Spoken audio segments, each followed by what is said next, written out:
नमस्कार दोस्तों, आशा करती हूँ आप सभी अपने घरों पे स्वस्थ होंगे और सुरक्षित भी होंगे। तो भाई हमारे घरों पे आर्टिस्ट लोगों की कमी नहीं होती, पर वो कलर तो यूज कर लेते हैं, बाद में ये बॉटल छोड़ देते हैं। तो उनको रिसाइकल करने के लिए क्या करें? तो आज मैं सिखाऊंगी इन्हीं बॉटल को किस तरीके से हम रिसाइकिल कर सकते हैं। तो आपको करना ये है कि दोनों बॉटल्स को मास्किंग टेप की हेल्प से स्टिक कर लेना है। और अब चाहिए एल्यूमिनियम फॉइल, और एल्यूमिनियम फॉइल मिलेगा हमें किचन में। तो मम्मी जी की परमिशन लेके आप एल्यूमिनियम फॉइल ले लीजिए और उसकी बॉल बना के उसको बॉटल के क्राउन पे सेट कर लीजिए with the help of masking tape. अगर आपके पास मास्किंग टेप ना हो तो आप कोई भी ब्राउन टेप यूज कर सकते हैं। आप उसके बाद हमें दोबारा से मम्मी जी की परमिशन चाहिए, क्योंकि हमें चाहिए एक बर्तन। आप कोई भी बर्तन यूज कर सकते हो क्योंकि वो इजीली धुल जाएगा, साफ हो जाएगा। मैं यहाँ पे एक थाली का यूज कर रही हूँ जैसे कि। तो आपको शुरू में डो बनाने के लिए कम मात्रा में डो बनाना है और बहुत ही कम पानी यूज करना है। और जब आपका डो बन जाए तो किसी गीले कपड़े से उसको कवर अप कर लीजिए। तो अब इस डो से हमें अपने उस बॉल को कवर करना है जो हमने उन बॉटल पे स्टिक की थी। तो इस तरह से क्ले से हम पूरा कवर कर लेंगे उस बॉल को, और आपको धीरे धीरे विजिबल हो जाएगा कि हम यहाँ पे क्या बनाने की कोशिश कर रहे हैं। तो क्ले से आप जब उस पूरी बॉल को कवर कर लोगे तो एक फेस का बेसिक स्ट्रक्चर देना है। अभी हमें यहाँ पे बुद्धा जी बहुत ही चबी होते हैं, उनके चबी चबी चिक्स होते हैं, तो इसीलिए हमें बहुत सारी क्ले का यूज करना पड़ेगा। और जब आपको लगे कि अभी बेसिक स्ट्रक्चर रेडी हो चुका है तो बुद्धा जी के फेस की अलाइनमेंट के अकॉर्डिंग आप बीचों बीच अपने दोनों थंब को प्रेस कर लीजिए, और इससे आपको आईज और नोज वाला सेक्शन जो है वो विजिबल हो जाएगा। नोज को और ज्यादा इनहेंस करने के लिए क्ले से छोटी सी कॉइल बना के उसको नाक वाले पार्ट पे स्टिक कर लीजिए। और जो इनकी चिक्स हैं अभी आपको मुरझाए हुए दिख रहे होंगे, हम चिक पे भी थोड़ा सा वर्क करेंगे। चिक पे हम छोटी छोटी बॉल्स बना के स्टिक कर लेंगे, जैसे कि मैंने कर ली है। अभी ये सामने विजिबल हो रही है तो इसलिए हम पानी की हेल्प से इसको स्मूथ कर लेंगे टेक्सचर पूरा। और हमारा फेस अभी थोड़ा थोड़ा विजिबल होना शुरू हो चुका है। इसको और ज्यादा विजिबल करने के लिए आप टूल यूज कर सकते हो। अगर आपके पास इस तरीके के टूल ना हो तो आप टूथपिक की हेल्प से भी शेप दे सकते हो।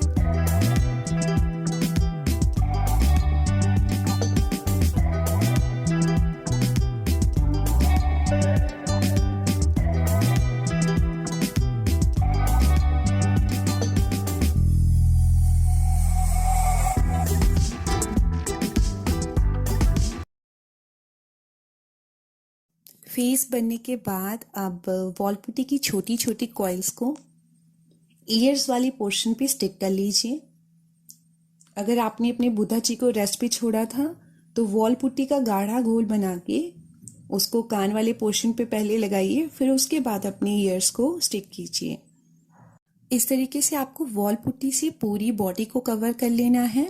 आप मनचाहा टेक्सचर दे सकते हैं उनके कपड़ों से रिलेटेड। और हाथ भी बनाना बहुत ही सिंपल है। 2 कॉइल्स बना के उसको छोड़ दीजिए सूखने के लिए, और बाद में वॉल पुट्टी के गाढ़े गोल से उसको हाथ वाली जगह पे स्टिक कर लीजिए। तो मैंने इस तरीके के 2 बुद्धा बनाए हैं। तो जो आज आपके साथ वीडियो शेयर करी है उसमें मैं ये सारे कलर यूज कर रही हूँ जो मैंने मेंशन किए हैं वीडियो में। अब इसके बाद मैंने बेस देने के लिए ब्राउन और व्हाइट को मिक्स किया है, और उसके बाद कलर थोड़ा और पॉप अप और इन्हेंस करने के लिए डार्क ब्राउन कलर का यूज कर रही हूँ। आप अपने बुद्धा जी के फेस को किसी भी कलर से वैसे तो कलर कर सकते हो, क्योंकि बुद्धा जी के स्टैच्यू बहुत ही वाइब्रेंट होते हैं। क्योंकि मैंने दूसरे वाले बुद्धा जी को रेड और व्हाइट का कलर का कॉम्बिनेशन उनकी स्किन पे किया है। तो आप चाहे आप कोई भी कलर कर सकते हैं, और अगर आपको कहीं से रेफरेंस लेना है तो आप बाहर जाइए, शॉप में देखिए कि किस तरीके के स्टैचूज़ अवेलेबल होते हैं, वहाँ से भी आप रेफरेंस ले सकते हैं। तो कलर जो उनके कपड़ों का टेक्सचर है वो आप मन के अकॉर्डिंग, मैंने कहा आप कोई भी वाइब्रेंट कलर यूज़ कीजिए, वो बहुत ही ब्यूटीफुल लगेंगे। तो दोस्तों, जो हम अपने हाथों से बनाते हैं वो बहुत ही ज़्यादा सुंदर होता है। तो बाहर जाके परचेज़ करने से अच्छा है कि एक ट्राई दिया जाए, क्योंकि ये सारी चीज़ें हमारे घरों पे अवेलेबल होती हैं, हम ध्यान नहीं दे पाते इन चीज़ों पे। मेरी इस चैनल को बनाने का मकसद ही यही है कि मैं कुछ ऐसी चीज़ें या फिर ऐसे DIYs शेयर करूं आपके साथ जो आपके घरों पे अवेलेबल हो, चीज़ें उनसे बन जाएं। और जो लोग रेंट पे रहते हैं, उनके लिए ये सारी चीज़ें परचेज करना कहीं ना कहीं मुश्किल हो जाता है, क्योंकि हमें बजट का ध्यान देना होता है। तो डेकोरेशन जैसे स्टफ हम कभी ही परचेज करते हैं। तो जब ये सारी चीज़ें आपके घरों पे अवेलेबल होती हैं और इजीली बन जाती हैं, तो हम बाहर क्यों जाएं। तो आशा करती हूँ दोस्तों, आप मेरे साथ यूं ही जुड़े रहेंगे। और अगर आप मेरी वीडियो से इंस्पायर होते हो, आपको वीडियोस पसंद आती है, तो अपने दोस्तों के साथ भी शेयर कीजिए, उन्हें इंस्पायर कीजिए कि वो रिसाइकिल करें चीज़ों को। अपनी प्रकृति से प्यार कीजिए।